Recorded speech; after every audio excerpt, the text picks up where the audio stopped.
ప్రియమైన దేవుని పిల్లరా, ఒకరిని పని కాల్చివేయబడితే వానికి నష్టం కలుగును. అతడు తన మట్టుకు తాను రక్షింపబడును, కానీ అగ్నిలో నుంచి తప్పించుకున్నట్టు అబ్బా కాలిపోకుండా బయటపడ్డామయా ఒక తృప్తి. నేను కూడా పరలోకానికి వెళ్ళాను. అక్కడ వెనక బెంచ్లో ఉంటావా, మధ్యలో ఉంటావా, ఎక్కడ ఉంటావు, తలుపు దగ్గర ఉంటావో తెలియదు. పరలోకంలో నీ స్థాయి ఏంటి, నీ స్థానం ఏంటి? స్కూల్లో కాలేజెస్లో చదువుకునేటువంటి యవనస్తులు కానీ పిల్లలు కానీ టీచర్స్ ఏం చేస్తారు తెలుసా? లెక్చరర్స్ కానీ టీచర్స్ కానీ మంచి మార్కులు ఇచ్చేవాడు ఎక్కడ కూర్చోబెడతారు? ఫస్ట్ బెంచ్లో కూర్చోబెడతారు. నా జీవితంలో నేను నాకు ఎస్ఎస్ఎల్సీ వరకు నేను ఫస్ట్ బెంచే. కాలేజీకి పోయిన తర్వాత వెనక బెంచ్కి పోయా.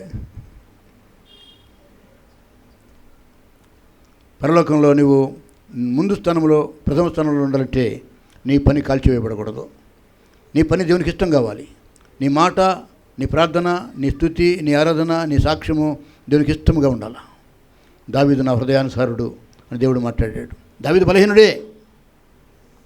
గొర్రెల కాపురం తీసుకొచ్చి సింహాసనం మీద కూర్చోబెట్టాడు దేవుడు.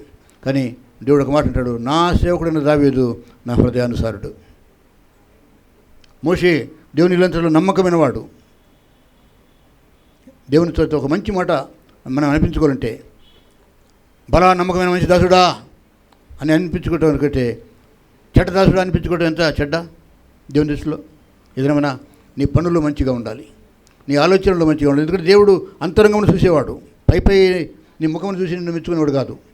నీ ముఖమును, నీ అందమును, నీ చందమును చూసి మెచ్చుకునేవాడు కాదు. కానీ నీ అంతరంగాన్ని, నీ నీతిని, నీ భక్తిని చూసేవాడు ఆయన. ఆయన కన్ను దృష్టి లోకమందరూ సంచారం చేస్తుంది, నీ మీద ప్రత్యేకంగా ఉంది. ఒకని పని కాల్చివేయబడినట్టుగా నీ పని కాల్చివేయబడి ఎన్ని సంవత్సరాలు నువ్వు ప్రభువులోకి వచ్చి, ఎన్ని సంవత్సరాల నుండి నీ సాక్ష్యం చెప్పబట్టి, ఎన్ని సంవత్సరాల నుండి సంఘంలో ఉండబట్టి, లోకంలో దేవుని బిడ్డగా ఎంతకాలంగా నువ్వు చలామణి అవుతున్నావు. అయితే నీ పని కాల్చివేయబడిందా, కూల్చివేయబడిందా, లేకపోతే నీ పని స్థిరముగా ఉందా? రోజు రోజుకు దేవుని నామ ఘనత నిమిత్తమై దినదిన ప్రవర్ధమానంగా ఎదుగుతూ అభివృద్ధి చెందుతున్నావా? ఏదో లోకంలో 10 ఇళ్ళు సంపాదించడము, 10 కార్లు సంపాదించడము, లేకపోతే వెండి సంపాదించడం, బంగారం, అది అంత మాత్రం కాదండి. అవి సంపాదించండి, అవి అవసరమే. ఈ లోకం మట్టుకే అవి. మనం వెళ్ళేటప్పుడు ఏం తీసుకెళ్ళాం, మన వెంట ఏదీ రాదు. మన పనులే వస్తాయి, మన క్రియలు మన వెంట వచ్చును. దేవుని ముఖ్యంగా నీ భార్య కోసం, నీ భర్త కోసం, నీ పిల్లల కోసం, నీ కుటుంబం కోసం ఆ పనులు ఈ లోకంలో మనకు అవసరమే. కానీ దేవుని కోసం చేసే పనులు అవి నీ వెంట వస్తాయి. నేను ఎంత సేవ చేస్తున్నాను అనేది కాదు, కానీ ఎటువంటి సేవ చేస్తున్నాను, ఎటువంటి హృదయంతో నేను చేస్తున్నాను. లాభాపేక్ష కోరి చేస్తున్నానా, డబ్బు సంపాదన కోసం నేను ప్రయాసపడుతున్నానా? దేవునికి బాగా తెలుసు. హల్లెలూయా.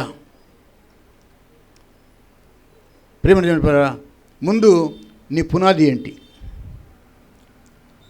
పైన చూడండి, 12వ వచనం చూడండి. ఎవడైనాను, అదే అధ్యాయం అండి, 1 కొరింథీయులకు 3వ అధ్యాయము 12వ వచనంలో ఏముందంటే, ఎవడైనాను ఈ పునాది మీద, అక్కడ ఈ పునాది వెనక ముందు అక్కడ ఏముందంటే, ఈ పునాది యేసుక్రీస్తు అని ఉంది.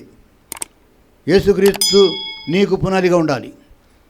ఎవడైనాను ఈ పునాది మీద బంగారము, వెండి, వెలగరాళ్ళు, కర్ర, గడ్డి, కొయ్యకాలు మొదలైన వాటితో కట్టినడలా వాని వాని పని కనబడును. ఆ దినము దానిని తేటపరచును, అది అగ్ని చేత బయలుపరచబడును.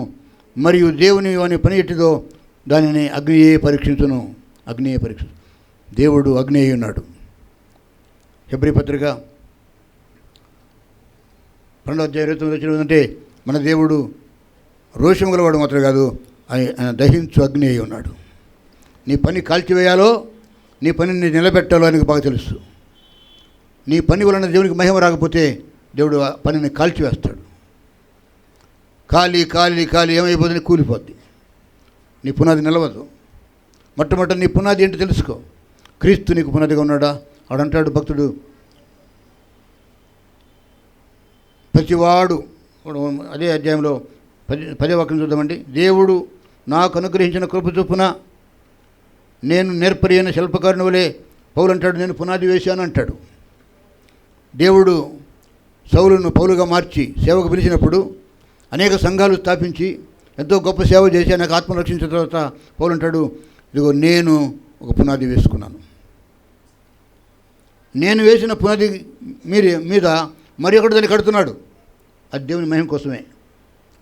గొప్ప గొప్ప సేవకులు వచ్చారు, పోయారు. యేసన్న వచ్చాడు, ఒక సేవ మొదలు పెట్టాడు. ఆయన సంచి పట్టుకుని సైకిల్ దుక్కుంటూ పడుతూ లేస్తూ పేదరికములో ఎక్కడంటే అక్కడ తిరుగుతూ ఉండగా గుంటూరులో ఒక పెద్ద క్రైస్తవ మహాసభలు జరుగుతూ ఉంటే మాసిలమ్మన గారిని గొప్ప సేవకుడు ఉండేవాడు. ఆ రోజుల్లో చనిపోయాడు.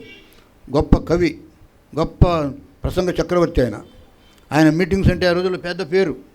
ఆ మీటింగ్స్కి వెళ్ళాడట ఆయన సంచి తగిలించుకొని. పేదవాడు, పేద సేవకుడు. ఎవరి సేవ వాళ్ళదే, ఎవరి పునాది వాళ్ళదే. 3 రోజులు నేల మీదనే పడుకొని అక్కడే ఆయన వాక్యం విని ప్రేరేపించబడి, ప్రభువా నేను కూడా సేవకుడిని, ఆయన సేవకుడే అని పేరు మోసిన సేవకుడు, ప్రపంచ ప్రఖ్యాతిగాంచిన వాడు మాసిలమణి గారు. అది నేను కూడా నీ సేవ చేస్తున్నాను, మరి ఆయన పునాది అలా ఉంది, నా పునాది ఎటువంటిది అని ఆలోచించుకుంటూ ప్రక్కనే ఒక నది ఉంటే, కృష్ణా నది ఉంటే, ఆ నది దగ్గరికి పోయి మీటింగ్స్ అయిపోయినాయి, భోజనం చేసుకుని మళ్ళీ ఆయన సేవకు వెళ్ళిపోవాలి. ఆ నది దగ్గర ఇసుక తీరాన ఇసుక ఉంటే ఇసుక కూర్చుని ప్రార్థన చేసుకుంటూ ఉంటే, అయ్యా నా నా నా సేవకుడు నేను ఏం పేరు పెట్టుకోవాలా? ఆయన పేరు యేసన్న. ఆ ఇసుక మీద రాస్తున్నాడట ఏ పేరు పెట్టుకోవాలని చెప్పి. ఆయన పెద్ద చదువు లేదు ఆయనకి, యేసన్న గారికి. ప్రార్థన చేస్తుండగా హోసన్నా అనే పేరు గుర్తుకొచ్చిందంట. ఆయన పేరు యేసన్న. నా సేవకు ఏం పేరు పెట్టుకోవాలా అన్నప్పుడు హోసన్నా అని పెట్టుకున్నట్టుగా ఒక నడిపింపు వచ్చింది. హోసన్నా అని చెప్పి ఇసుక మీద రాశాడు. అలా వచ్చింది, ఆ నీళ్ళు వచ్చినాయి, కొట్టుకుపోయింది. కానీ ఆయన పునాది నిలబడింది. హల్లెలూయా. ఈనాడు ప్రపంచవ్యాప్తంగా హోసన్నా మినిస్ట్రీస్ అంటే గొప్ప పునాది.